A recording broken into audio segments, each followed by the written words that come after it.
네, 영등포역 인근 등 모두 21곳이 도심 공공주택 복합개발 사업 선도 사업지로 선정이 됐습니다. 민간보다 높은 수익률을 내세우고는 있는데 과연 주민 동의를 얻을 수 있을지 이 부분이 관건입니다. 최나리 기자.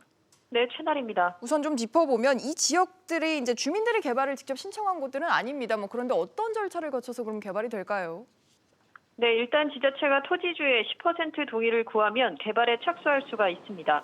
이어 1년 안에 전체 토지주 3분의 2 이상의 동의를 받아야만 사업이 유지됩니다. 정부는 연말까지 주민 동의가 마무리된 지역에 대해 일반 민간 개발 사업보다 30%포인트 높은 수익을 보장하는 등 빠른 추진을 독려하고 있습니다. 그렇군요. 사실 그 30%포인트 높은 수익, 이 부분이 가장 궁금한 부분이죠. 어떻게 이렇게 민간보다 더 높은 수익률을 낼 수 있을까요? 용적률과 층수 등 건축 규제를 대폭 완화시키는 방법입니다. 물론 정부가 새로 짓는 아파트 일부를 공공임대주택으로 가져가지만 주택 공급이 느는 만큼 일반 분양 물량이 늘고 그렇게 되면 조합원의 부담이 줄어 토지주 적용 분양가를 민간 분양보다 10%포인트 넘게 낮춰줄 수 있다는 겁니다. 그렇군요. 또 하나 복병은 최근에 LH 사태로 공공에 대한 불신이 굉장히 큰 상황입니다. 주민들의 신뢰도에는 영향이 없을까요?